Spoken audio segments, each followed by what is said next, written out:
Hello guys, it's me Gopal Nepal, and I have brought a new video regarding making a mobile compatible payment API. So this video is for those guys who are working on a payment feature for mobile, but there is continuous communication gap on your API. Mobile team is saying that the API you made cannot be integrated in mobile, and the backend is saying that this API was working perfectly fine for web. Why can't mobile use the same API? Aren't both web and mobile frontend? And the mobile team is saying that mobile is not a web. So for this, I first want to say backend sorry backend developers, mobile is not a web. So there are lots of different things which happen in mobile compared to what happens in web. And one of the main thing is web works based on google.com. If I enter this URL in web, then web gets navigated to this URL. Or if I enter something else, so web work. So going from one page to another page. Now let's go here. So this is called navigation. Okay, I'm going from this page to another page, and in web navigation happens using URLs. But in mobile, it's not how things work. And the second thing is this: there's something called cookies. Cookies in web. In web, any action on the backend can save some cookies, but in mobile, it's a little bit complicated. So there are lots of different things which happens in mobile and backend. In mobile and web, due to which the API you make for web is not compatible for mobile, and it causes lots of issues. So let's assume that this is web and this is mobile. So if you use and assume that web is a female and no, mobile is a female because mobile is more beautiful, whatever. And web is a male. Just assume this and uh, so both person, although they both are humans, they are very differently. How things work internally, it's different for web male and for mobile female. And if you try to insert, web into mobile, it's like female web male hormones. Lots of issues arrives. The same way, if you try to use web inside mobile, then there are lots of issues, and it's very hard to handle all of the issues. That's why there is something called mobile SDK. Mobile SDK. So what happens is that let's say there is a payment vendor like Esewa, Khalti. This payment vendor provides mobile and mobile SDK, and this SDK handles all of the complexity which needs to be done when user is doing any payment. Due to which mobile guys does not need to do any of those complexity. Like even you backend guys uses third-party libraries, third-party packages for like security and lots of tokens and tokens. You don't do everything by own. The same way, mobile guy also use the SDK. And as a backend, you must provide an API which is compatible for the SDK. And in this video, I will be explaining the flow, the API, and little bit database regarding how things must be when we are making an API for payment. So this video is both for mobile and backend. In this video, backend guy will learn the little bit perspective of mobile, how things work, and the logic data, how data is flowing, and mobile guy will also understand the perspective of how data is flowing in the system, and how data must be saved on the database. So guys, in this video, I will explain three payment SDK. Those three payment SDK are these: Esewa, Khalti, and ConnectIPS. But this video is not only for this payment SDK. Because this payment SDK is for developers. I mean, for users who do their transaction in Nepal. But if you're an international user, you can still watch my video because these are just examples. I'm not going to explain what things works internally. I'm just going to explain how the flow of API must be when you are working on this SDK. So no matter which backend you are, no matter which payment vendor you are, you can just take example from these videos. So in these three SDK, there are, I want to differentiate them. Okay. So this two SDK is a little bit similar. So, but it's a little bit different. In this SDK, I mean, in this two payment vendor, this vendor have provided a mobile SDK, but this vendor have no SDK. So I've already said, so this is mobile, and in mobile there is some payment SDK. What SDK means is that, look, so this is the SDK provided by Esewa, and as you can see, Esewa created a own UI for mobile, and it just feels natural for any user using mobile. It just looks very good. So Esewa and Khalti have provided those kind of SDK, but ConnectIPS only provide an HTML content, and mobile user must show the HTML inside the web. Okay, so in this case, there will be HTML inside web mobile inside.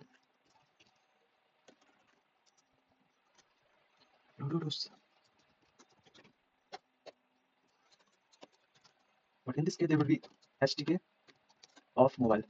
So these are two different scenarios. In this two also, there is a little bit difference that in Khalti, let's color it purple. Different. Initiate happens before. Verify also at the end. Whereas here, SDK does the initiation happens at the end. Happens at the end from backend. So these are the difference between Esewa and Khalti. In Esewa, SDK does the initiation, which I will explain in after part of the video. Not video. Whereas in Khalti, backend does an initiation, gets and payment vendor ID, and sends it to the mobile, and mobile after doing all the payment calls and verify API. I will explain this later. And in ConnectIPS, I also don't know what happens, but I think this is what happens in ConnectIPS too. So I will be mostly explaining this because I haven't done this B2 on the backend side, but I will show a little bit perspective about how an API should be if there is an HTML. So where we need to show HTML inside mobile. In most of the cases, we should avoid showing HTML inside mobile because, as I've already explained, male female, it causes lots of issues. But if there is some kind of scenario where there is no SDK available for that specific payment vendor, that is, this vendor haven't launched any SDK for mobile, this is the only last scenario when you should use HTML inside mobile because it makes code very unstable. I've also explained why because first I've already explained there's something called navigation. The way navigation works in mobile doesn't the way navigation works in mobile and the way it works in web is completely different. You can redirect to specific URL, but in mobile backend cannot do. Backend cannot change the screen of mobile, but they can send a do for web. And another thing is that a mobile guy have to write lots of code to handle HTML inside mobile because they need to check whether the payment is success. And so whenever HTML opens inside mobile, so we should also know HTML is open in mobile, and when everything done, we must close this HTML and again, give control to the mobile because till the lifetime an HTML cannot exist inside a mobile. There must after some period the HTML task is gone and the mobile UI must be resown to the user. Just imagine that an HTML is shown in mobile and that HTML is never disappearing even the payment is success. We must close the HTML. Handling lots of scenario like what if the net goes, what if there is scenario like 404.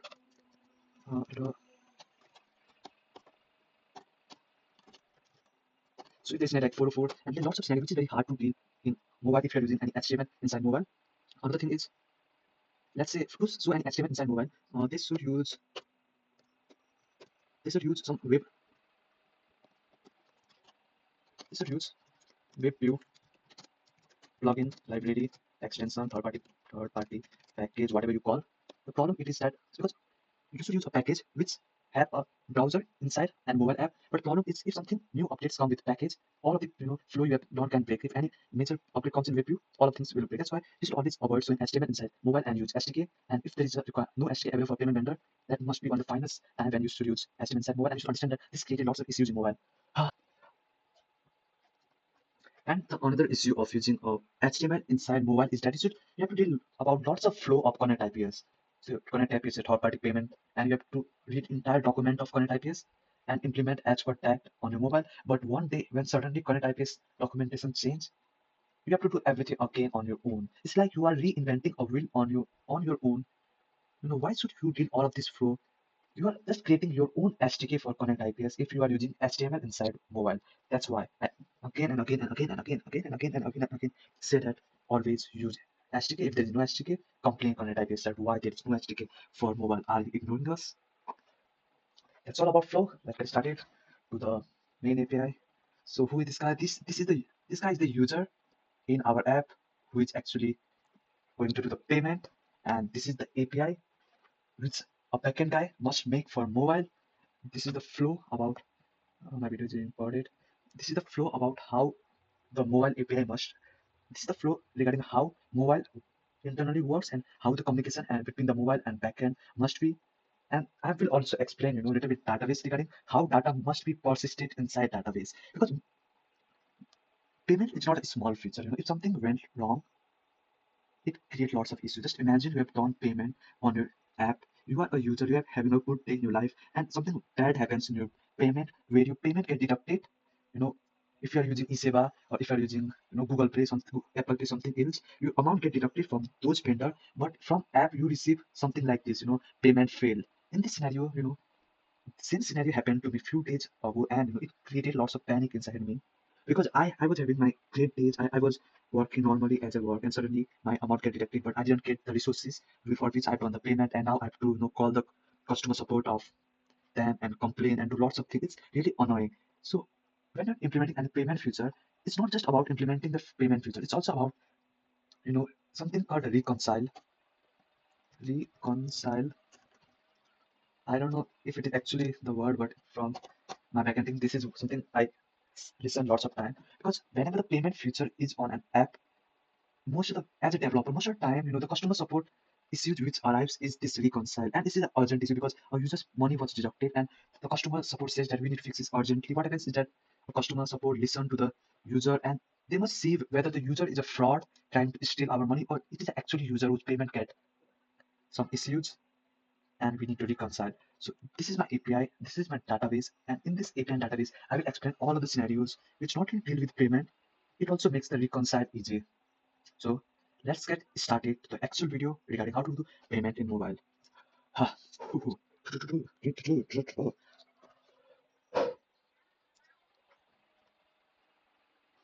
Let's go step by step. Let's say we got an app name premium content app. In this app, user can only see non-premium content if they have done no payment. If they want to see any of the premium resources, they will get this kind of payment. You are not a payment user. To access this resources, please buy some membership. So this is a user named Luffy, and this is Luffy, and this user wants to be a premium. Okay, so he will read this message.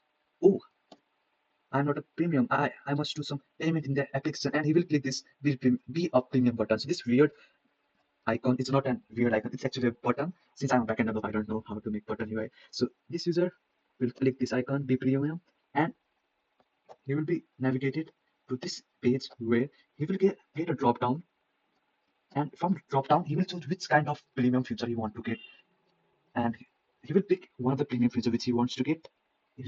See the amount which he need to do the payment, see the description what benefits he get if he buys this membership. Okay, let's name it membership. Okay, membership. So if he get unlimited membership, it will cost him 10,000 rupees, and it will give him these two benefits. It's exactly what he wants. That's why he will click the proceed button. Up to now, what is happening inside is that at first, let me check. Okay, my test data is ready or not. Okay, let's name the user is Luffy.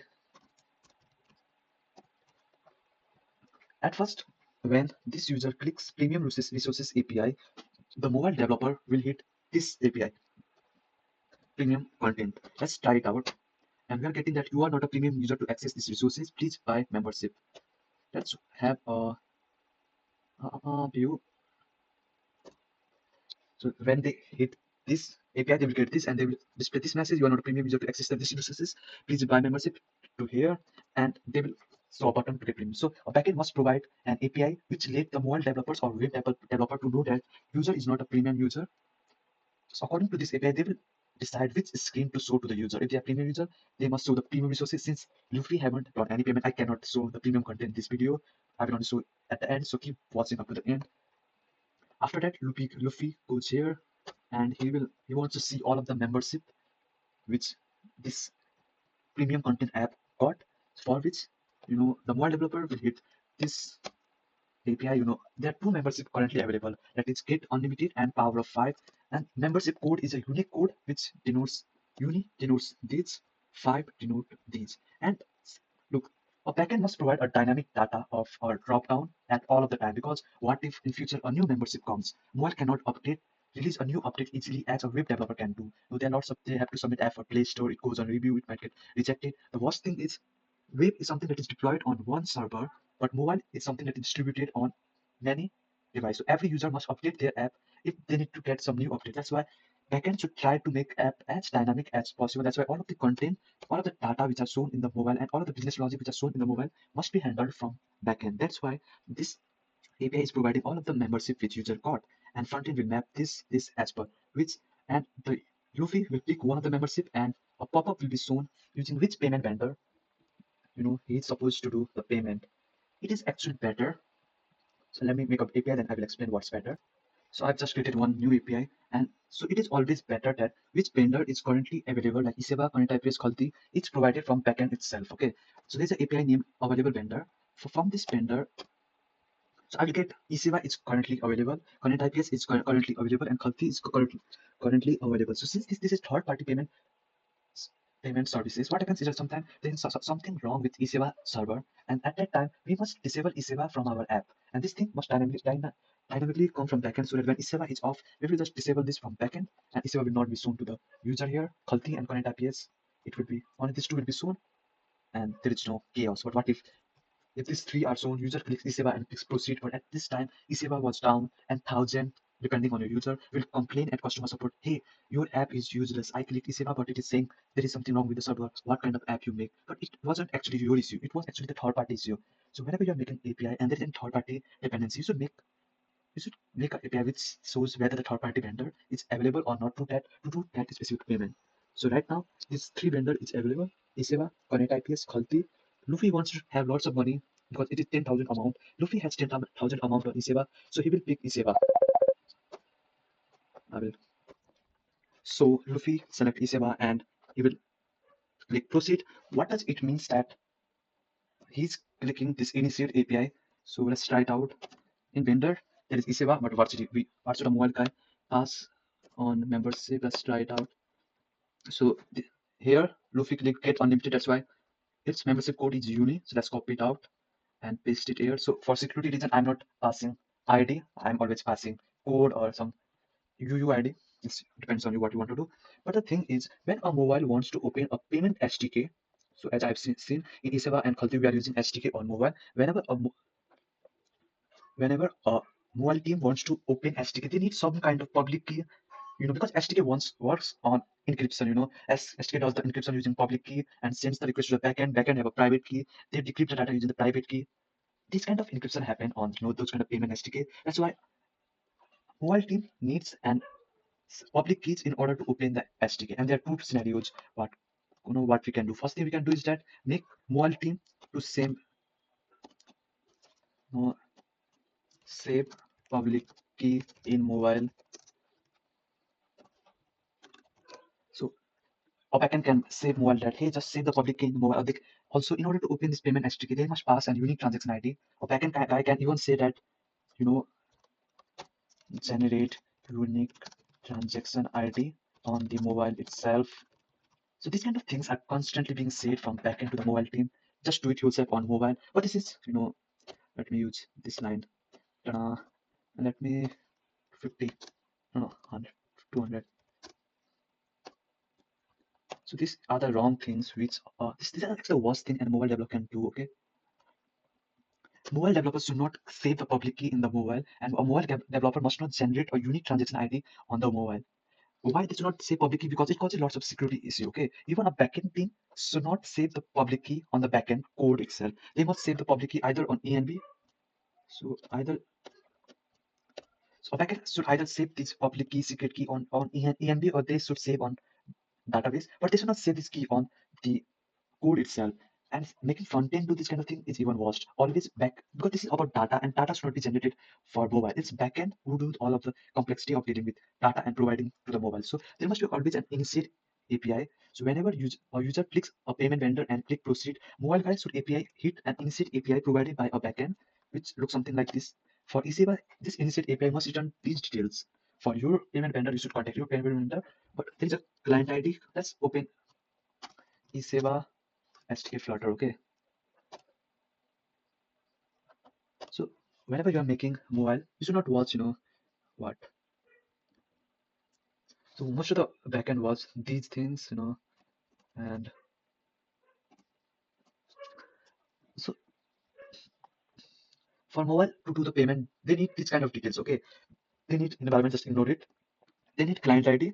So I'm sending client ID to the mobile. They need secret ID. It's not okay. Let's go. Esewa test credentials. So they need client ID. They need client ID, client secret. They need a unique transaction ID. And this unique transaction ID must be generated from the backend itself. Why it must be generated from backend, I will explain it later when I come into the reconcile and verifying this portion. I will explain why transaction ID must be generated from the backend, but it must be generated. And product name, we got product name from here. Frontend already got the product name get unlimited. Regarding product price, it is 10,000. Frontend already got this detail from the backend. So these are the details which a frontend needs in order to initiate a payment for Esewa. Okay, and so for Android IS, it's also the same thing. But what most of the time backend do is that they see some of the web documentation. Esewa web integration. Most of the time, overview. Most of the time, backends see web documentation and make mobile team to just use the web. This is the bad thing. There's SDK. So make API in this way. Instead, provide this kind of details, and frontend pass will pass these details to the payment Esewa. And once frontend pass these details, Esewa will open this UI, okay, and user to all the payment. Internally, what is happening is that whenever in Esewa, whenever you click proceed, it will send server a request that let's initiate the payment and give a transaction ID so that if something went wrong, customer support can track, and server will send it a unique transaction ID, and also server will give all of the necessary credentials required to do the payment. You can read it yourself here. So this is what is happening when you click initiate. At first, you are getting a transaction ID and you are getting all of the data required to open the Esewa SDK and do the payment. In database level, what is happening is that either on your table or on your ENB, you have saved all of the merchant keys. Merchant keys like Esewa client ID is this, you are getting is this, Esewa secret is this, you are getting no. As you can see, there is two things. Secret key, this is something backend needs, and this is something backend should never expose to the mobile. But there is client ID and client secret. This is something which is backend should send to the mobile, and mobile need to send to the SDK. So these are the things it needs. And then I've created a separate table to save these keys, because in my scenario, in my same application, there could be multiple merchant. Okay, let's say my one merchant, one payment account in which my money is received have some issues. I can use another merchant. I can just toggle it, make it off, and my payment happens in this account. All of the money gets received to this amount. So if you have your own requirement where there is multiple account in which money could be received depending on multiple screens on a user, let's say there is a membership screen for membership, all the payment happens in this account. For another screen, for another feature, all the payment happens in another account. In this scenario, you might need to save all the merchant keys on the database and provide frontend all of the necessary keys. Or if you have a simple requirement, you can just save all of the secret keys, Esewa on your ENB, but never save the keys on your code, or never make mobile team or web team to save the keys on their code. It's a bad practice. And as you can see, there's a table name transaction. So I just initiated the transaction. Okay. Just now I had created this button. That means Luffy has clicked the proceed button, and this API get hit. In this scenario, I'm saving everything on a transaction table. Okay, this is the transaction ID, this is the amount, this is the initial date, this is the payment status, this is the payment vendor, this is the purpose remark, membership, unique payment for merchant, rth.com, and then lots of things, So there is payment vendor ID, which I explain later. There's vendor init request. For Esewa, there's nothing vendor init request, but Khalti, there's vendor init request, there's vendor init response. What I'm basically doing is that I'm keeping a complete track of what is happening in payment, because if something went wrong, I can just see the log and do the reconcile. I will explain reconcile in later part of the video. So this is payment initiate. After doing all of the initiation, what happens is that an Esewa SDK will open. Esewa SDK will send an initiate request to the Esewa server, and Esewa server, after checking all of the credential which was provided from here, generates a ref ID. So in our case, there was a transaction ID. So this is unique ID for our system, but Esewa generates its own unique ID, which is also called ref ID. And when user enter both details and click login, Esewa will verify whether the username and password is correct. If it is correct, then it will send an OTP to the mobile. Okay, OTP will send user into the OTP, and they will send the OTP to the Esewa server. If the OTP is correct, if the OTP is incorrect, then Esewa will send some error, OTP incorrect. If they try to do multiple times, they will block the user. So this, after going to this screen, whatever happening, it's not under mobile developers control. It's totally under the Esewa SDK control. They are the one who are handling their own business logic. Unlike using HTML inside mobile, mobile developer does not need to worry what is happening in Esewa, because Esewa developers are doing everything on their own. And after, if the user enter correct credential, the money will be deducted from the Esewa, and the money from the user's account get sent to the merchant, that is the client's account, and the payment is success. Okay, but here's the catch. Okay, the payment is only success on the Esewa server. Our backend, so this is Esewa backend, this is our backend. Our backend don't know anything whether the payment is success or not, because all up to here, everything what is happening in the Esewa server. These things must also be saved on our own server, for which Esewa either provide an return URL. So for where when a payment success on Esewa will call and get API API where they will pass api.com slash in parent they will pass ref ID something like this. Okay, but this is also okay. But a mobile developer should also do their verification. What verification means is that so so Luffy, it's not about doing the payment. It's about mix. So Luffy is not doing payment just to test our system. He's doing payment because he wants to buy this membership. Okay, when his money is deducted from Esewa, we backend must also be make sure that the log about his money deducted must be saved on our own backend, and user must be capable of accessing these premium resources which he was not previously allowed to access. That's why what backend should do is that they must create a verified payment account where once everything okay from Esewa SDK will redirect to the mobile mobile, and the mobile developer must hit this verifying payment API. So look, just read it, okay? Hey, user have done payment from Esewa and his or her money is deducted. Please verify the payment and make user premium. Here is the transaction ID, which was generated from here in Initiate API, and here is a ref ID, which was generated from Esewa and passed from this screen to this screen from the Esewa. So this request is received from our backend. After receiving this request, this backend could make this user directly premium, but here is a catch. So this is about a payment feature in mobile. Sometimes some hackers or people with bad intention might try to hack our system, and they make a fraud API call that the payment is success. Payment might not be actually success. They just initiated, they just did the initiation. They just passed a fake ref ID of or a ref ID of some another purpose, and they just passed 10,000 rupees, and they are saying that we have done the payment. So a backend should never trust a front end when it comes to security and data consistency. That's why when a backend receives that Luffy has done the payment, he should cross check it. He should verify whether he have actually done the payment or not. But our server have no record of the payment. What should he do? Our server should hit the Esewa server, because from Esewa everything is okay.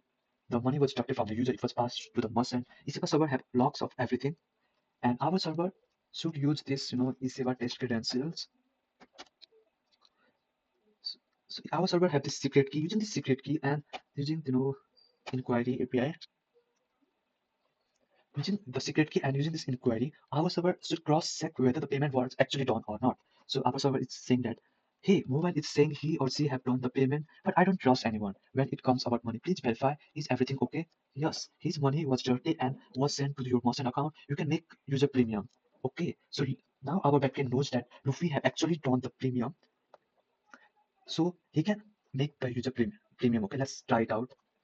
So this is the initiate. After Luffy does all of the payment, mobile team will hit this verify payment API, that is this API,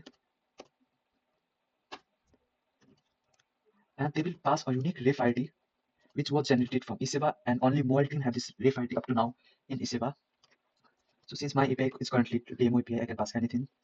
And if I click execute, you can see internal server guys. Let me pass the video. So I actually inserted data in reverse way. As you can see, membership successive blocked. That means the verify API is completely working. Our backend have done the cross check whether the Luffy have actually done the payment or not, and our backend found that he have actually done the payment, and it allowed this request to proceed. And if you can see in the database, what is happening is that Luffy is now premium. After clicking verify API, backend is not making mobile developer to call an extra API to make user premium. It just allowed it just to automatically after it did its cross check. And in transaction, if you can look, then you can found that age, ID, amount, initiated date, payment, success. So status of payment is success, payment vendor is, and you can see that we are saving all of the log. When we are doing the verification, cross-checking, we hit this API, and when we were been verifying, we got this response from the vendor. At this state, we got successfully verified. So I am keeping a track of everything in a detailed way, because whenever our backend is dealing with some third-party vendor, we should keep the log of everything what is happening, especially the request and response log, because sometimes a strange response might come from vendor and we got some error, and user got some error, user get confused what is happening, they will complain the customer support, and then we figure out that Esewa had updated something on their documentation on the system, and we will know that this is the message which we get. So we should always keep track of our log. Okay. Sometimes in initiate also we will track log, which I will explain Khalti. But the main thing is User payment gets successfully verified, our server successfully did the cross check, and user Luffy became premium. So when Luffy again hit this API, he will get, after verifying success, he will get this, okay, payment success. Hooray! He's finally a premium, and now he can access this. When Luffy hits this API,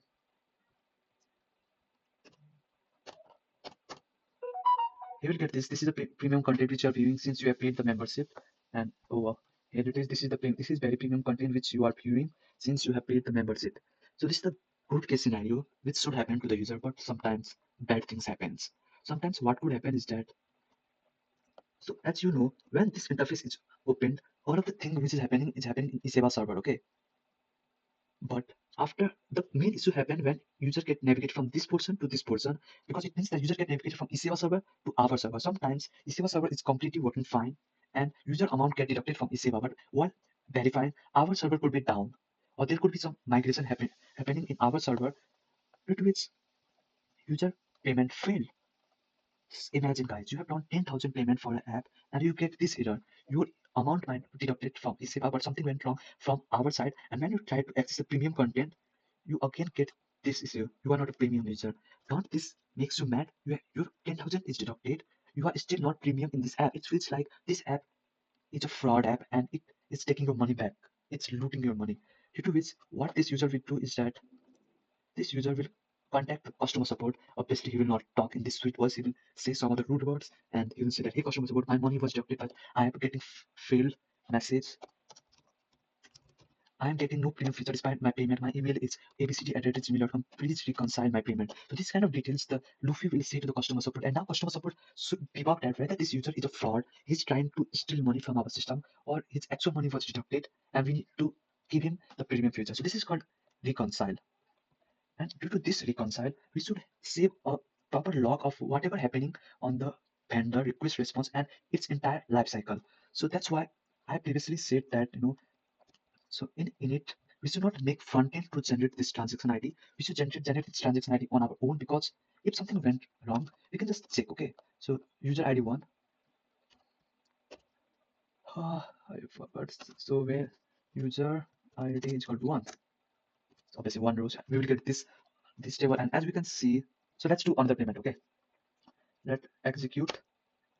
Okay, user is already premium. We cannot insert again. Let's make user not premium. So he got this transaction ID. Luffy has done all of his payment and his money was deducted from Esewa as per what is he's saying on customer support. Now, what we need to do is that we need to find the user. So this is the user. He initiated the payment, and now we need to verify whether he's a fraud or his actual money was deducted. What we do is that we copy this transaction ID, and as per this API, we pass all of the details, and we got request success. Okay, we got success. I don't know which API we call because I haven't done actual implement. I'm just showing you guys flow. What we got this kind of response message success from this kind of some of the flag. We can know that this user have actually done the payment. And what we do is that we change this success, we change this panda request. When we are doing reconcile, we are sending some request. So we don't, in real world, we don't do this in database. We create a admin panel which is given to the customer support who does this all of this kind of reconcile. And so this payment is success. Now let's make the user premium. So since when we say the Esewa server, his money was actually deducted, and using the transaction ID, this ID, using this ID, which mobile developer have passed to the HTK.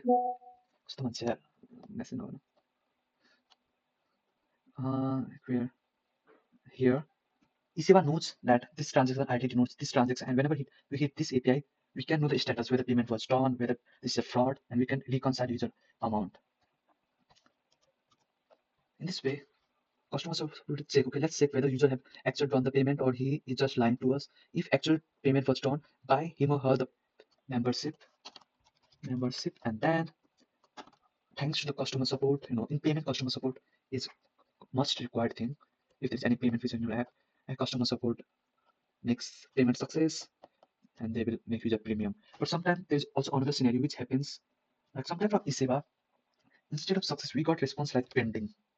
I don't know what it means. some other payment vendor also we might receive this, but in this case also customer support must do the same process. They must reconcile if something bad happened, or they could run a scheduler.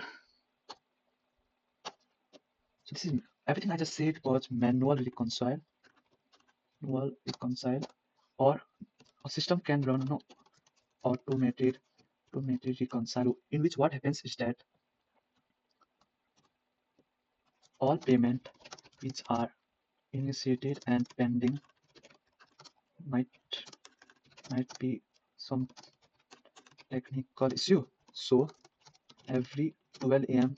run and scheduler conjob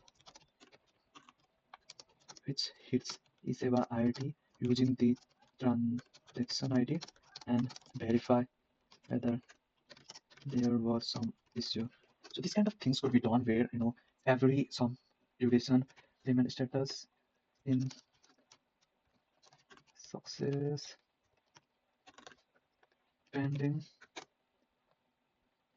Sorry guys, initial pending. So backend can run this kind of scheduler conjob where every 12 a.m. they will check whether something went wrong. To checking, they will hit this Esewa API server every 12 a.m. and they will reconcile automatically. So this kind of flow must be there if you are making any payment API for user. So this is all about Esewa. So let's watch in Khalti. So let's turn user non. So if I am all, let's initiate again. Let's watch which of the payment vendor is currently available.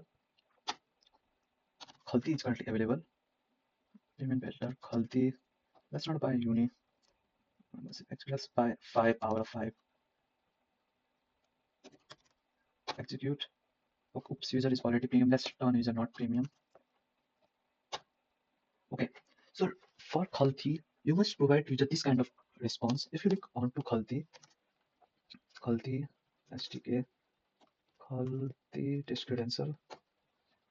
So by the way, we are using web checkout, new way of Khalti SDK to do payment, which I actually hates when it comes to UI. Previous SDK have better UI, but now they're making web, which is actually very annoying. I've also filed a Git issue why they're making web, and they said that the development is really hard when we have to deal with multiple platform, mobile, Flutter, iOS. That's why they switched to web, React.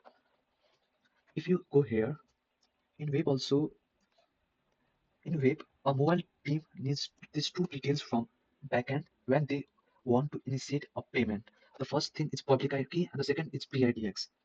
In Esewa, what there used to be that Esewa SDK used to call Esewa server and get the ref ID. But in Khalti, if we call this all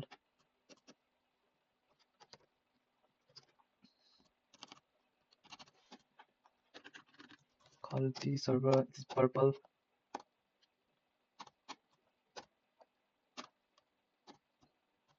In Khalti, what happened is that when a mobile pick Khalti instead of Esewa and send request, server will actually hit Khalti server here.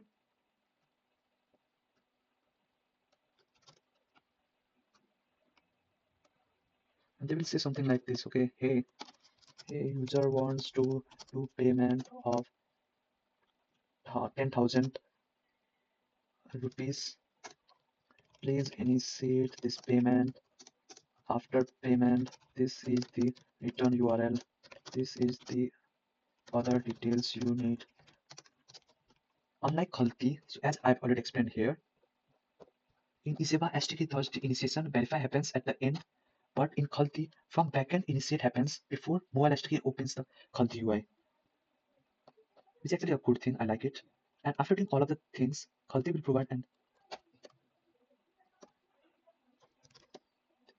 okay.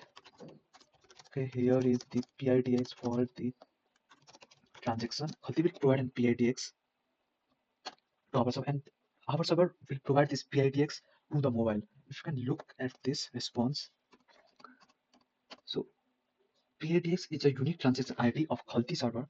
So we have our server, we have Khalti server. This is unique transaction ID of Khalti server. This is unique transaction ID of our server. This is a public key, a credential which is required by mobile SDK to initiate a payment, because using this public key Khalti do all of its encryption and backend. In backend there is private key, they will do their decryption, and using this PIDX all of the Khalti payment happens, and at the end, okay, let's see what is happening at database. Okay, because whenever we are doing payment, we should store log of everything so that if something went wrong, we can reconcile user payment, which I've already explained in Esewa context. As you can see, so this is the unique transaction ID of our server. This is the amount for which user is doing the payment. In this state, user initiate the payment. The status of payment is initial. The payment vendor is Khalti.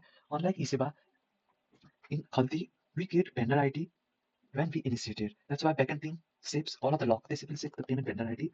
And since in Khalti, the backend is initiating, backend is calling a third party payment vendor, they must save all of the log of what request they send. So these are the details backend can send to Khalti. So it is a detailed log of what request they sent and what response they got. So these two processes haven't happened yet. After clicking this, Luffy, where is our Luffy? Oh Luffy, why you are in Esewa? Come to Khalti.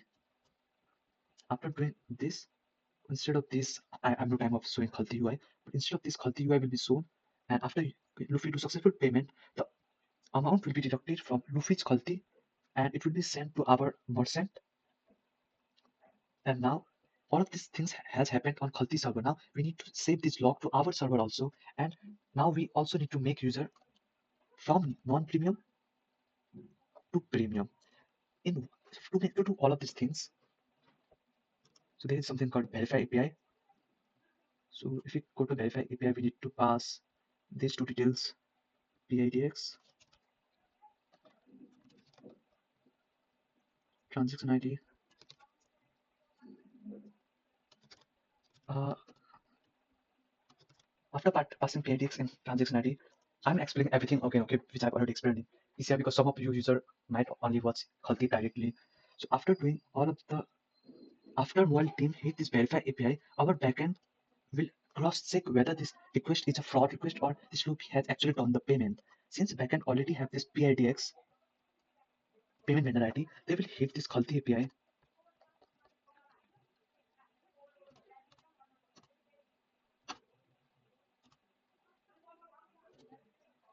Backend will hit this Khalti API where it is. There is sorry guys, API reference banking. Verify payment gateway web checkout. Verify. So to initiate, they will hit this API. To verify, they will hit. I think this API. Initiate this API. Where it is? This API. Look up, and this API will give our backend that this user is not a fraud. He have actually done his payment. This much amount for deducted of the user, and it will give all of this response. As you can see, the method signature. Mm, In order to do this request, you need to send Khalti a private key in header or something else. So in merchant keys, so we save all of the Khalti public key and Khalti secret key either on our ENB or in our database. We should not make mobile team to save these keys. And from here, we send this public key to the mobile and backend side will do all of the API calling of Khalti server using this Khalti secret key and the payment successfully happens. Okay, let's let's actually hit this verify API. Execute. Membership success route. If you look into it, if you refresh, the status went to success. Now it's Khalti this, verify, and as I've already said, we're keeping track of all of the log about what is happening on verify. We send this request to the Khalti. Khalti sent us back this response, and all of these things happen in this state. So that's we are keeping track of all of the logs, and user successfully. So if I hit this API, premium content, we got this user is successfully a premium user in our system after he clicked verify, and we have successfully cross-check from Khalti. So none of the fraud transaction happened right now. But sometimes there could be payment failed scenario too, where assume that this is Khalti. In this two process, something went wrong from our server. In this case, user amount will be deducted from Khalti, but our server will not receive any amount. And this is a case where we need to do reconcile. To make things easy, Khalti have something called return URL. Whenever any success happens from Khalti server will redirect. Khalti server will hit and get API PIDX PIDX, and our server should receive this get API to save a log whether the transaction actually happened or not. A mobile team will also hit and verify API, but this API which Khalti server hit on payment success and this API mobile team hit should do the same thing, and our backend should also do this cross check. If two times same request is being sent, that then I will allow both requests to proceed.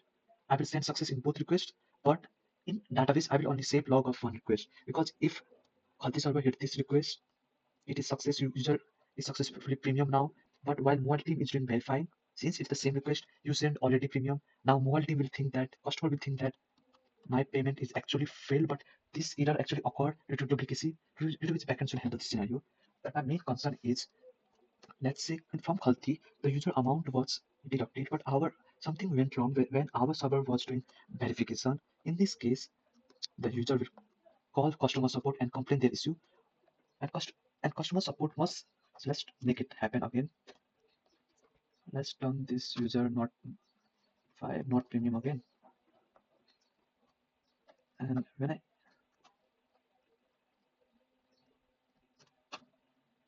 initiate again, okay, I will get this transaction ID. And by the way, this public key is received from here, called the public, and this PIDX is received from this process where our server will hit Khalti server and get initiate the payment and get the PIDX. But the point is, in transaction table, you can look that this is a transaction ID which get initiated, but there is no response after it get initiated. And Luffy complained customer support that this transaction ID is a transaction where actually payment happened, all of his money from Khalti is deducted, but he's not a premium user yet in our system. In this case, what our, since we also got this, PIDX in case of Khalti when we are doing initialization, we can hit this API, so this is called reconcile, and we can look this API payment verification lookup after callback and we will pass this PIDX, and oh, we get status completed, which means this user payment was actually done, but he didn't, something went wrong in the middle, and he is not a premium user yet. Or we might get a pending status, which means, wait a minute, this user is a fraud and tried to steal his money. We should complain to something for about this user. But if this user have actually done the payment, we should do the reconcile. Okay, we should save. So these things don't happen from database. So we got our own admin panel from which these things get saved. But we reconcile user from the amount user was deducted. We made the user premium, and the user money get properly reconciled, and customer support will contact Luffy again. Hey, we have done reconcile, and Luffy is again premium, double Luffy. Again, as I've already said, in Esewa we can also do automated reconcile, where at every 12 a.m. we can run a con job which will hit Khalti and check whether, if it was initial, the con job will hit Khalti and check if it was actually done the payment, but something went wrong in our system, it updated to success. So guys, this is about Khalti. Up to now, I have explained how to make an API for mobile where there is a SDK available, and I've explained two scenarios, Esewa and Khalti. Both are a little bit different because in Esewa, only in during verification we hit Esewa server, but whereas in Khalti, both in verification and initializing we hit a Khalti server. I have explained this up to now. I've also explained how we should save all of the keys on our database or on ANB. I've explained how we should keep track of all of the logs so that we can reconcile if something went wrong, which is very critical scenario, which usually happens when you have payment feature, and it's really annoying if you have no log. It's like user money was lost forever, and he will just complain everyone that this app is a fraud, because for that user the app was a fraud which take away his 10,000 rupees but gave him nothing. So I will take a break, and in the next portion of this video I will explain how to make an API when there is sadly no SDK of mobile.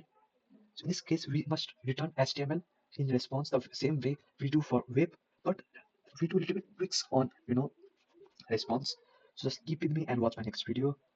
And again, in next video also, I will explain this. I might explain this flow again from beginning, because some user might directly watch ConnectIPS because they don't watch Esewa Khalti. So I'm sorry if you get bored because I am repeating same thing again and again. So let's watch another section. No, no, no, no, no, no, no, no, no. Our video will reach 1 hour, but I will set the speed to 1.2, 1.5, so that video will actually 45 minutes. Plus my previous portion of video, 45 minutes plus 7. It's nearly, this video total will be 1 hour, guys. Don't worry. Hello guys, so this is the last portion of my video, and in this video I will explain the flow of ConnectIPS.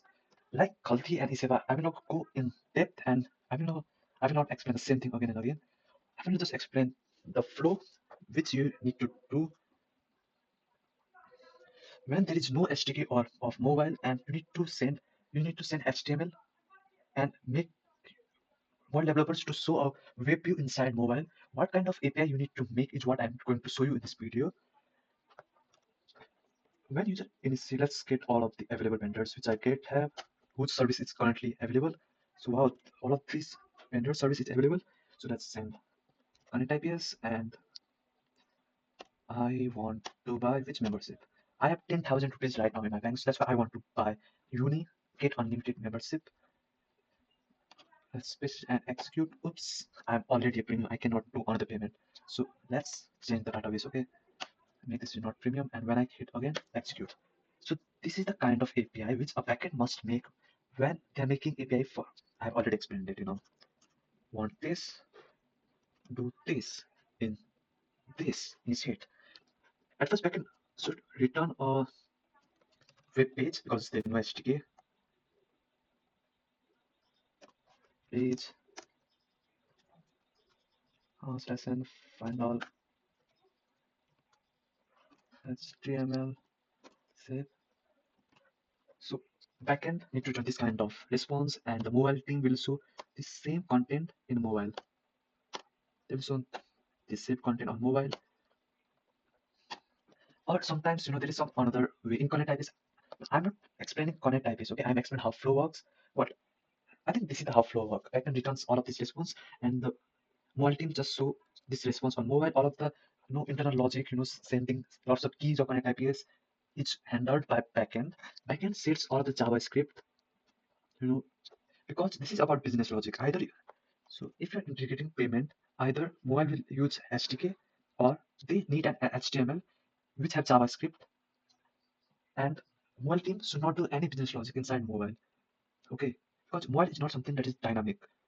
If they need to do something new, every time they need to release some new updates. And the problem is the new updates might not be stable. If you're using SDK, the new update is always stable because they are the one who knows Esewa better than me and my backend. But if the HTML backend team must set all of the JavaScript and all of the logic which just opens a payment page, and user enter this, enter this, enter this, enter this. And when they click pay now, this web page must be redirected to some utility.success what connectips.com/success. As you can see, there is success URL. What does it mean? That when there is any payment success, backend is ensuring that when there is any payment success on ConnectIPS, this page get redirected to this URL.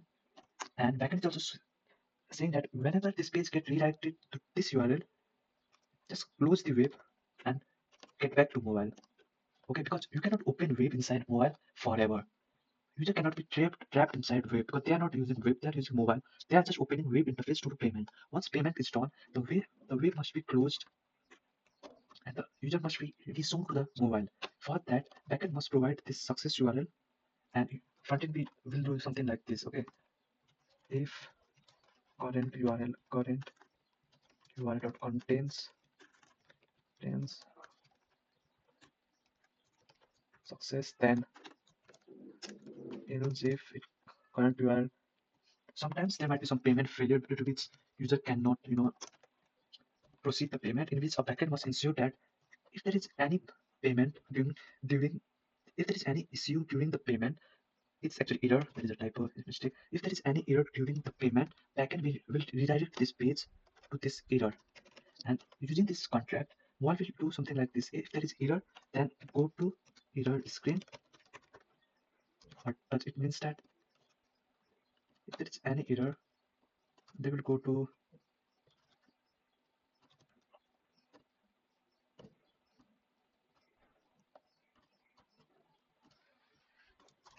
cannot do your payment.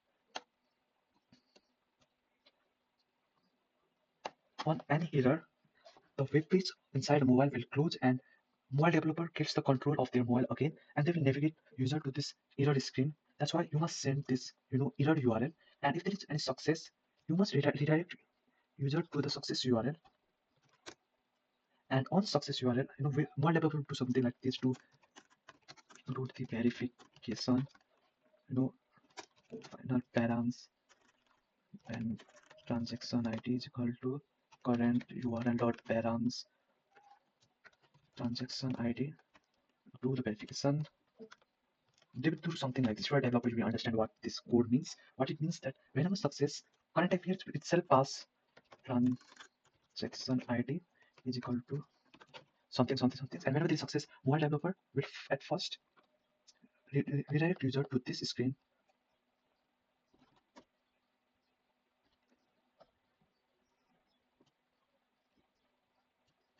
How hard it is to copy it.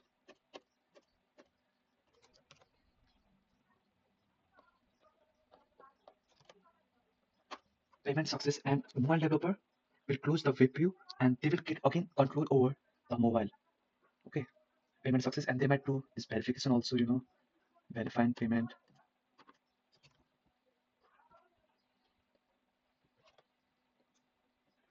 Assume that this is verifying.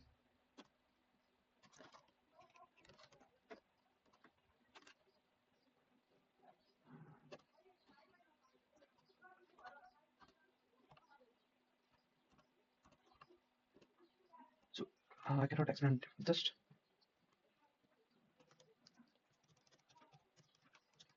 I think you all got it. Okay, if payment is success, then they will go to success screen. But before that, they will just first verify. Okay, verify if success on verification, then go to success screen.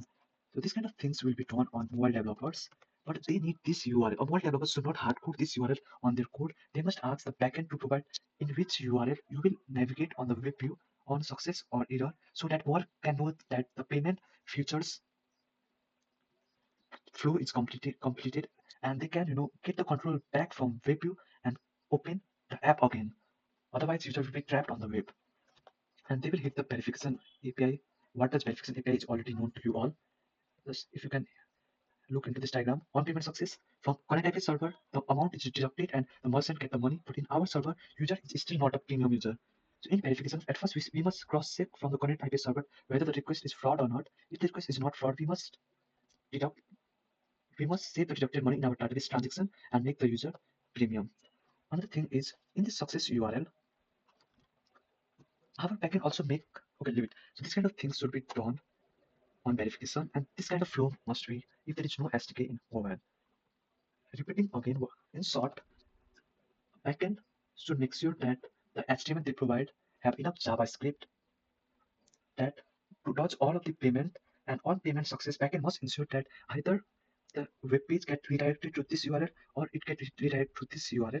Actually, it is either. And mobile developer should not do any HTML code on their own. Their task is just to render this HTML on their mobile. When they render this HTML, the problem arises is that they lost all the control of mobile and a web page is open, due to which using the success URL and error URL, mobile developer continuously check whether the current URL, the web is being navigated, it's this or this. If it is any of this URL, mobile developer must take away the control from web and open the app again. If it is success URL, mobile developer must hit and verify API again, where all of the data which is verified, no payment is done for ConnectIPS, money deducted from ConnectIPS server on verify API, our server to cross-check and store the data in our server and make the user premium. In all of the process, backend developers do not make mobile developer to generate this kind of transaction ID. Backend developer must generate a unique transaction ID of the payment, so that if something went wrong, sometimes what happens that amount get deducted from ConnectIPS and everything is saved on ConnectIPS server, but while verifying in our server, we cannot make user premium and have a log that payment was done, due to which using transaction ID we can easily track whether everything went correct or not. We can hit connect IPS API, and using this transaction ID we can know that the transaction was actually success. It's our backend whoever saved this till yet and haven't made the user premium yet. So that's the flow of ConnectIPS. Okay. Mhm. So guys, I'm sorry for repeating everything for ConnectIPS again, because some of user might directly watch ConnectIPS without watching Esewa Khalti. And if you are someone who watch entire thing and getting bored that I'm repeating again and again, it's kind of a repetition. Repetition creates learning. Whatever, thanks for watching up to now. Bye bye. Oh wow, main thing. I hope you learned about payment. In comment I have uploaded my GitHub repository. This repository acts as a documentation of whatever I have explained here, whatever this API must be.